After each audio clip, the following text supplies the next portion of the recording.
You have built a good life, maybe a really good one. You have handled the career, the family, the responsibilities, the logistics, the people, and the things no one else even sees. You have probably been very good at being reliable, very good at being needed, and very good at doing what had to be done. And still, there may be this quiet thing underneath it all, this little voice that says, I want something that is mine. And not because you're ungrateful, and not because your life is wrong, and not because you need to blow everything up, but because there is a part of you that wants to create, earn, lead, decide, and build from who you are now. So here we are.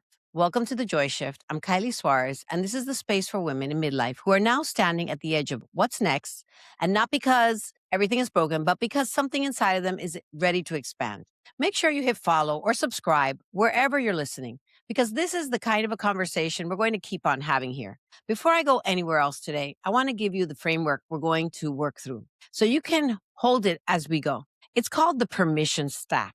It consists of 4 layers: desire, permission, action, and identity. And here's the thing I want you to understand before we go deeper. Most women I know are not actually stuck at desire. They know what they want. They have known for a while. And what they're stuck on is permission.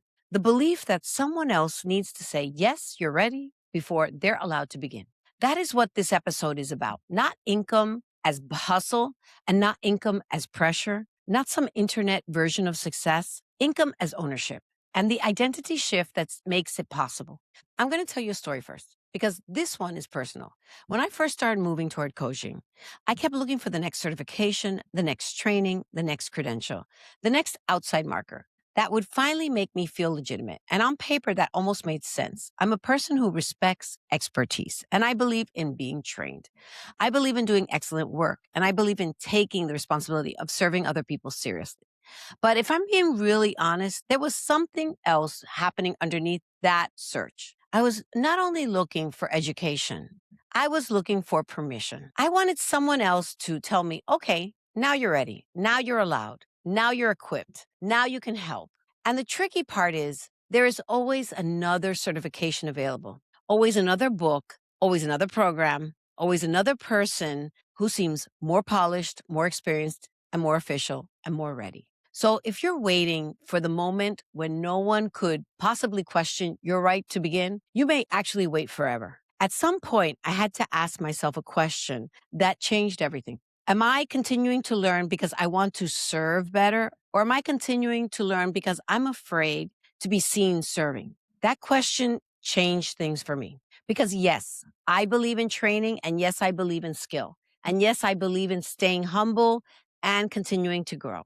But I also had to recognize that I was not starting from nothing. I had lived a life, I had built things, I had led, I had made hard decisions and still do. I had walked through my own reinventions, and I had supported other people in theirs.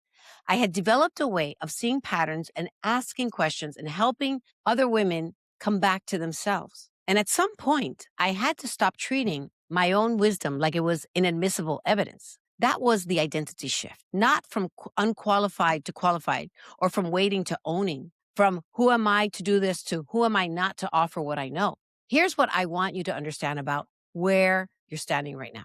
You're not starting from scratch. You are starting with decades of pattern recognition, decades of lived experience, decades of solving problems, decades of managing people, systems, emotions, households, money, change, loss, reinvention, disappointment, and responsibility. And that is not nothing. That's a whole lot of something. That is intellectual capital, emotional capital, and it's also practical wisdom, all combined. The problem is that a lot of women discount what they know because it came naturally, or because they learned it through life instead of through a formal certification. We've been told quietly and persistently that lived experience doesn't count the same way that credentials do. And that's wrong. It's wrong that the most experienced women in any room are still the ones asking whether they're allowed to be in it. It's also wrong that wisdom earned through decades of real work gets treated as less legitimate than a certificate someone printed last month. And it's wrong that you're sitting on something someone else is still desperately trying to figure out, and you haven't said a word about it. What feels obvious to you may be life-changing for someone else. And that is where an income project begins. Not with a logo and not with a funnel, or not with a brand photo shoot and a whole rehab with the answer to this question: what do I already know that someone else is still trying to figure out? I also want to say something about the cost of waiting, because I know a lot of women who have been circling their quiet idea for 2 years, 3 years, 5 years. And every year they tell themselves, once I feel more ready, once the timing is cleaner, once the kids are a little older, once I have more clarity. And here's the honest truth: 5 years from now, the idea will still be there and you'll still be waiting. And the only thing that will have changed is how long the waiting has been. And I'm not saying that to scare you. I'm saying it because you already know it's true. And you deserve someone who will say it out loud. The woman who is ready, and not some future, more prepared version of you, she's the one who decides to begin. Now, let's talk about why beginning can feel so unsettling. Because I don't think the scariest part is making the offer. I think the scariest part is being seen making the offer. And there's a difference. See, it's one thing to have the idea in your journal, in your notes app, in your head while you're driving or you're folding laundry. It's another completely different thing to say it out loud. I'm creating this. I can help with this. Here's what I offer. Here's what it costs. Here's why it matters. That visibility can wake up every old story. Like, don't be too much. Don't want too much. Don't inconvenience anyone. Don't look foolish. Don't act like you're special. And for a lot of women, especially women who have spent decades being responsible, likable, useful, and steady, visibility can feel like a violation of the role that they've been rewarded for playing. Now, this is where the income project becomes an identity project. You're not just learning how to sell something. You're learning how to tolerate being seen as someone who wants, creates, asks, earns, and owns. That's bigger than any business plan. And it's exactly why the permission stack matters. So let's go back to it. 4 layers. And most women skip the first 2 entirely. And the first layer is called desire. Most women are not actually stuck here. They know what they want. Maybe they haven't admitted it fully, but they know. There's a little idea that keeps tapping them on the shoulder: a project, a service, a book, a workshop, a consulting offer, a digital guide, a room they want to actually be in, a conversation that they want to lead. The desire is there. The second layer is permission. This is where most women get stuck. They're waiting for someone to say, yes, you're ready. Yes, you're qualified. Yes, this makes sense. Yes, it will work. And that permission may never come from the outside. Or worse, you get permission from one person and criticism from another, and you're right back in the loop again. So that's the permission trap showing up at a new layer. Not just, I need someone to approve my life, but I need someone to approve my business idea before I'll let myself begin. And at some point, the permission has to come from you. The third layer is action, and not massive action, not quit your job action, not announce your entire new identity to the internet action.